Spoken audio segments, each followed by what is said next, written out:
Hello there, it's Gabby here for you, and I hope this finds you well. This week, I'm talking about a topic that I've only recently started learning about, and that is something called dopamine. If you're not familiar with it, I'm going to talk about what dopamine is and how it might be affecting your health and your mental focus and your mental clarity, and what you can do to improve your happiness by being conscious of this.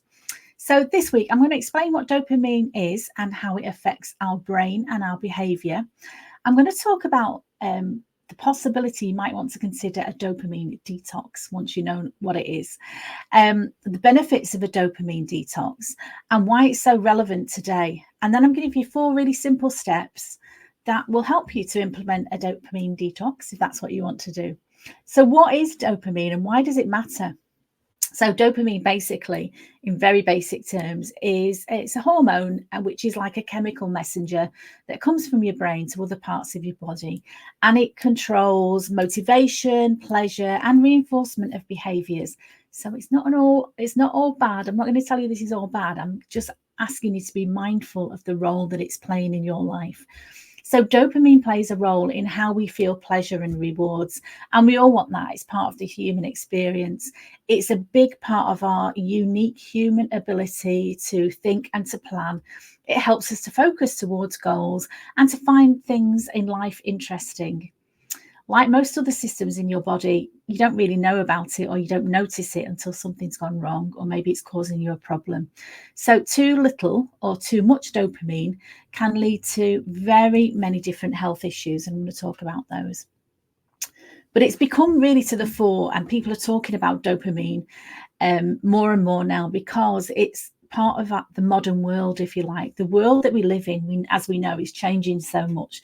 Social media, the amount of information that we've all got access to, these really are unprecedented times. And in some ways, that's a very exciting thing. But also, I think we need to be a bit mindful of the fact that our brains have not evolved in the same way that technology has, at the same rate as technology has.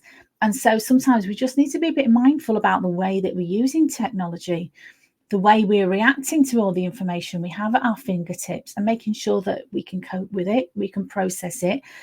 What we're doing is healthy for us, both physically and mentally, because I've talked before about the link between your mental health and your physical health.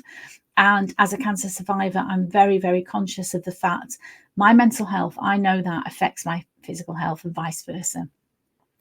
So, the modern dopamine overload that most of us are exposed to, and I'm as guilty of this as anybody. I'm on social media a lot. I get a lot of my coaching clients via social media. I love social media for keeping in touch with friends, with family, with connecting with people, finding out about events in my local area. Through social media, I've learned about my local yoga group that I go to now. So it serves so many good things in my life. But social media and constant stimulation can cause a spike in your dopamine. So your brain thinks, oh, this is good, this is good. It's like an addictive substance almost. Your brain is telling you this is good, I want more of this. And you see it sometimes with people. I've seen people get very upset when they've put a post on Facebook and they didn't get very many likes. And that constant, oh, I didn't get a like, what's going on? And I worry a lot about teenage girls, in particular, teenagers who are growing up thinking that this is normal to get their external validation via social media. And is that a good thing? And again, I'm not here to pass judgment on anybody. I'm here to suggest to you, if you're listening to this or watching this, think about how you're using your social media, and is it healthy for you? Have you got the balance right in your life of that reward and that motivation and that stimulation, or is it just getting a bit much? So the negative effects of overstimulation can be the inability to focus for a long period of time, and that constant craving for quick rewards. It's almost like everything's at our fingertips. We want the answer. We want some things now, which can lead to, for some people, increased stress and anxiety.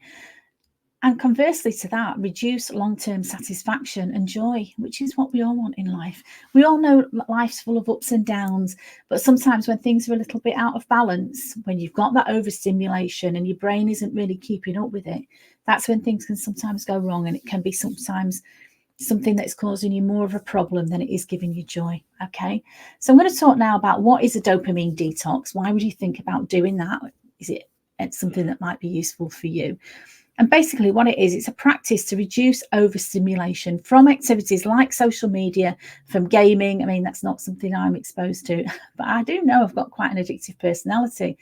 Back in the day, I used to play computer games, and I know that the constant craving of getting a higher score, and people can play online now with their friends as well. So I just think if I started the gaming, I might not stop, so I don't go there. But it's a similar thing to social media, gaming, constant notifications.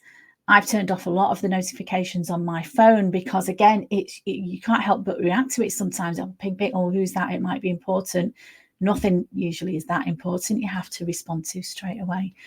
But it's all part of the brain's reward system. We're wired up that way. And the people that make social media notifications, people that make these games, they know that we are wired up to react like that. And it's all part of, making their business, if you like, more successful, is, clocking onto our triggers and the way that we react to things like that, as if we are not really in control of it. And sometimes it can feel like we're not in control. But remember, you always have a choice. Okay, so the concept of a dopamine detox came from, like a lot of things do, from America, from Silicon Valley, where, probably years ahead of us in understanding these things and the impact of computers and of mobile phones and everything else like that on the brain, all this information overload. And they wanted to really study how they could be more productive. And they knew that this dopamine spike, if you like, it's like a glucose spike. If you're overeating junk food and sugary food, it feels great at first. You get that sugary spike, you get a bit of a rush. I know if I eat a bar of chocolate, you get that rush and you feel great initially, but then an hour later you feel a bit sluggish. Why did I eat that? And again, it's not saying you can't have chocolate. It's not saying you can't have social media. It's saying there's always a balance in life. And you want to feel in control of these stimulants in your life, whether it's chocolate, whether it's social media, not at the mercy of feeling almost powerless to resist the pinging of your phone or whatever it is that you're struggling with. Okay, so a dopamine detox will be temporarily, not forever, but just reducing those activities that cause those spikes. And it could be social media, could be binge watching TV shows, or it could be snacking. And I know TV shows as well, if you're really engrossed in a good thriller or a series that you're really into. I've done that. I've stayed up till 2 o'clock in the morning watching something. I'll just watch another one, and they hook you and grab you in. And again, you almost feel powerless to say, no, I don't want to watch that anymore. I need my sleep. So there's different levels of detox that you could do. You could chuck your phone out the window and never look at it again. Or you could think, well, actually, I'm just going to reduce the amount of time I spend on the phone and limiting the most addictive behaviours you've got, like screen time or maybe junk food, whatever it is that you've got an issue with. So what are the benefits of a dopamine detox? I shall tell you. I've got some benefits here. So increased focus and attention span. With fewer distractions, your brain can focus better. As I said, we are living in unprecedented times. The amount of information we've got at our fingertips, the amount of information we've got at our fingertips is unheard of. We've never had this amount of information before. Remember back in the day when I was studying, having to go to a library and scroll through books to find information that I wanted. Everything's instant now.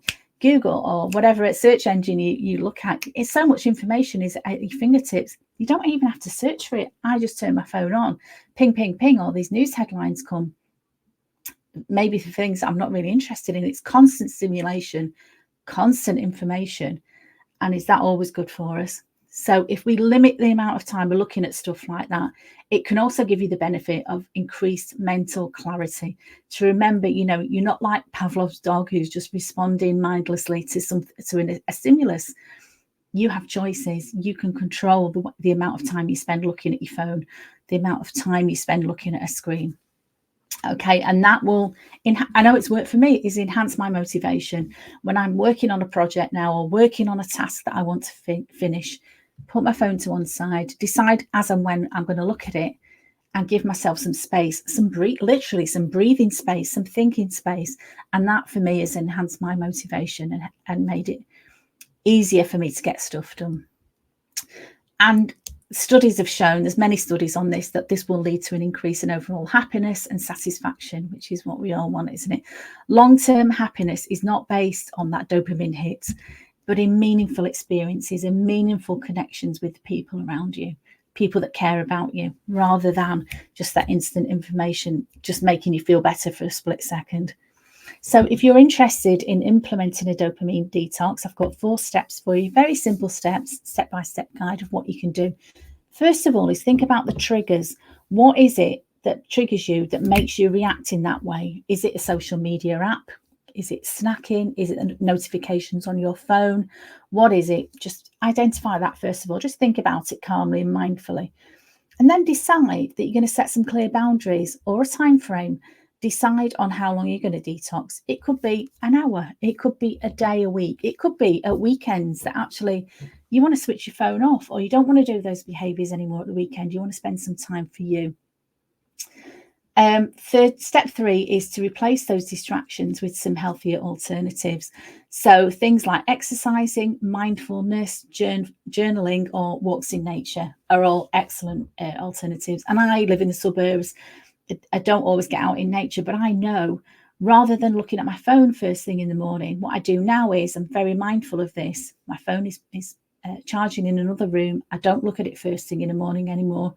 I get up, I do some exercise, I do some meditation, I'll read a couple of chapters of a book that I'm reading, and then I will go and walk in my local park, which always calms my mind so much. So, and I feel like I'm operating, and I'm operating on a completely different level than if I just sat looking at my social media apps. Those messages can wait. They can wait for an hour or two until I get back to people.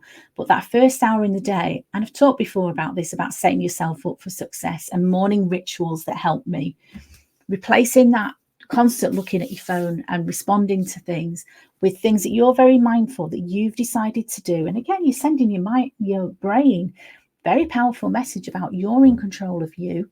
You're in control of your mental health. You're doing a step every day that your future self will thank you for in improving your health and happiness. And how wonderful is that? Okay. So I'm not the fun police. I'm not here to say you've got to cut it out altogether.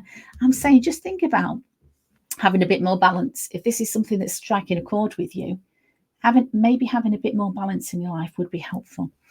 Okay, so in summary, the benefits of a dopamine detox, I've told you about the 4 steps to implement it, and the potential benefits that you're going to get in focus, in mental clarity, in your health and happiness.